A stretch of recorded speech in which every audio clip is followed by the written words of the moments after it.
Hey VCers, it's Matt again. Thought I'd make another video and get another Kinks review out of the way today. Come to 1975 and Soap Opera by the Kinks, which is their first of two albums they'd released that year.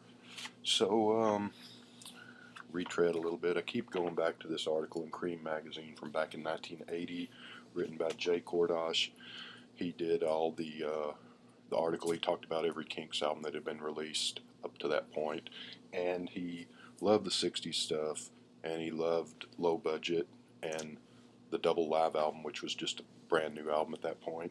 He hated all the stuff from the 70s, so that is why I never really got into the 70s albums, and just heard bits and pieces of them. So when I was doing the review, I've said this before, I just got to Lola and I wanted to keep going, so I bought those albums and I've been listening to them. And every one of these albums, as I get to them, because the 60s albums I know like the back of my hand. I mean, they're near and dear to me and lifelong friends from way back when. But the 70s albums are kind of new to me. I had Low Budget on up for years too, but the Muswell Hillbillies up through, I think it's Misfits, are new to me, so I'm giving those things a good play. When it gets into the queue, that's the next album up, I'm spending those weeks and the week of that and playing those albums several times so I get familiar and get a feel with them so that I'm fair and I'm not just listening to them once or twice and saying yay or nay on them.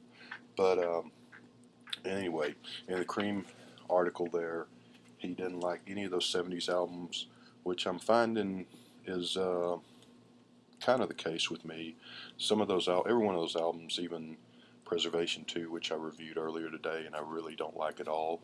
But every one of those albums has a few songs on there that are worthwhile. But overall, they're not very good albums.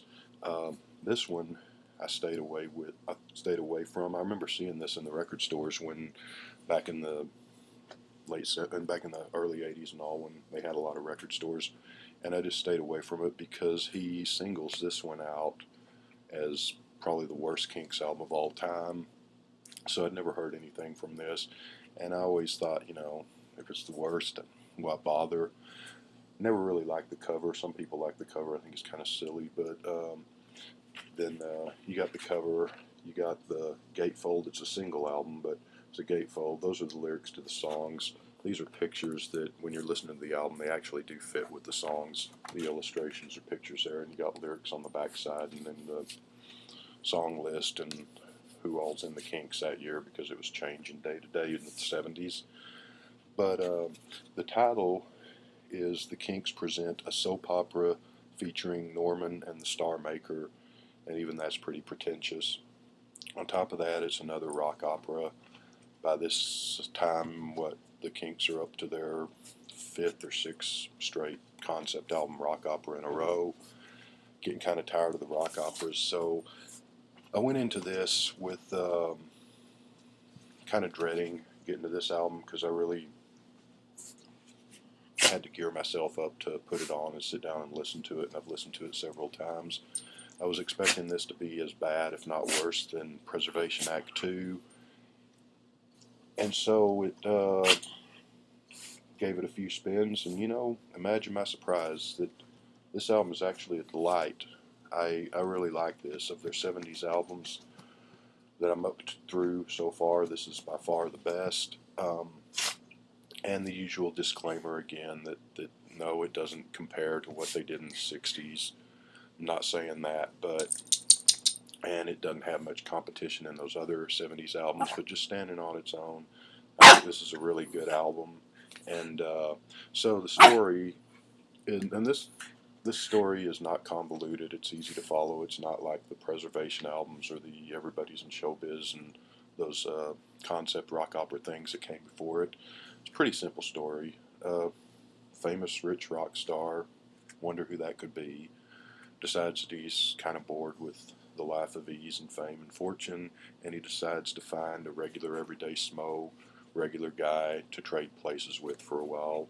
So he finds this, and the rock star's name is Star Maker, and he finds this ordinary guy named Norman who's married and has sort of a dead-end job working in an office, and he trades places with him for a while. So I guess in that respect, it's kind of like The Prince and the Pauper, a little bit, maybe a little Pygmalion thrown in there. Um, the other thing is it's kind of open-ended on the story as to whether there's, well, I mean, first of all, the story's a little silly because, rock stars are rich and famous people trading places with ordinary people to see what life's like on the other side. That, sure, that happens every day, right? But it's a little open-ended on whether, but then again, it's no sillier than the story of Tommy. It's actually a little more interesting, but a little open-ended on whether there's actually a rock star that trades places with this ordinary guy, or whether it's just this ordinary guy who has this humdrum, boring life, and so he daydreams all the time of these grand escapist fantasy daydreams. So, and I say that because in the album there's times when Norman's wife is talking to the star maker like he's the famous person, and then like he's Norman, and then there's other times when the star maker and or Norman is coming home from work on the bus and has this daydream of taking a vacation and meeting a cute girl and having a holiday fling. And so it kind of goes back and forth. And I like the fact that it's open ended. It lets you put your own conclusion or spin on it. And so, yeah, I mean, it's a little compact, nice little compact story that's easy to follow. And it's kind of lighthearted and fun. It makes its point. It's not too pretentious. It's a little silly, but not overly so. And, it's fun. The other thing I like about it is on the last 3 or 4 albums, you've got a few songs that are not bad, and you've got a lot of stuff that's just really blah and bland and just generic and just boring. And there's not a bad song on this album, which surprised me. I was expecting this to be the worst of their albums, and I'm surprised by how much I like it, and I've played it several times here in the last few days. Underneath the Neon Sign is a little too soft rock 70s sounding for me, maybe, but it's still a really good song, or it's a good song, I'll say. Um, and there's nothing here on par with You Really Got Me or Well Respected Man or Autumn Almanac or any of that, but good collection of songs. So let's see what we got here. Um, Ordinary People, Everybody's a Star Maker, which sounds like the Everybody's a Star from a few albums back, but it's not the same song. It's nice little guitar work in there. So it starts off, it sounds just like a song sounds like another song, and I can't place what it sounds like, but it's, which I think came out after this one. But yeah, there's a little back and forth on that. Ordinary People is the second song. That's where the Star Maker goes to find Norman, an ordinary person to trade places with. Like the title just because I like the movie Ordinary People a lot, which came out 5 years after this album. The song and the album have absolutely nothing to do with each other. It's just thought the song was cool. There's Holiday Romance, the one where the guy's daydreaming that he meets the girl on vacation and has a little affair, is a really great song. You Make It All Worthwhile is where he sort of figures out that leading the ordinary life, either the famous rock star or Norman daydreaming, take your pick, figures out that his wife's alright and that living his life with her in an ordinary life isn't so bad after all. There's a lot of stuff on this album there's moments that are really funny. She makes shepherd's pie for him, and they kind of get in an argument. She starts crying, and he says, "Oh, that's okay. I'll eat it anyway, and then I'll write a song about your wonderful cooking skills." And sound funny now, but when you're listening to it on the album, it's pretty funny. And so yeah, I mean, Ducks on the Wall is probably my favorite song on here.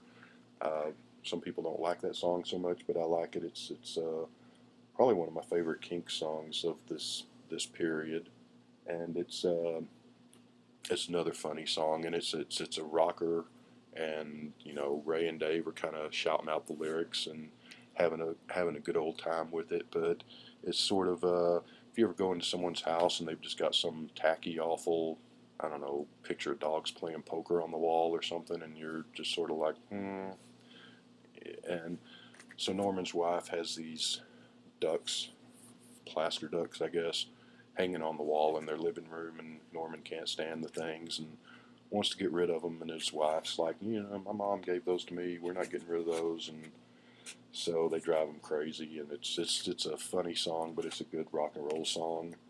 And so yeah, this is trying to think of anything. Uh, really makes a good point of if you've ever been stuck in a boring, pointless job. There's a couple of songs there that kind of um, illustrate those feelings really, really well. A couple of songs that tell you to go out and get drunk to forget your troubles, which I don't know how great of advice that is, but they're good, funny songs, and some good singing, some good guitar work and music, and the songs are kind of upbeat and catchy in their own way, and they're funny, they make their point. I was really surprised. I thought this album was going to be god awful, and it's pretty darn great. So, yeah, things are looking up for the Kinks. And of course, we know that they get better here in the late 70s, early 80s. But what's up next? They have another album from 1975, which will be coming up next. And I haven't heard that yet. I know two songs off that album from way back when, but I haven't heard that whole album ever. We will get to that next time. But soap opera is, if you got to have a Kinks album from the early to mid 70s, I'd say this is the one to get. It's fun and it's got a neat little story, and I'm really surprised. I like this album.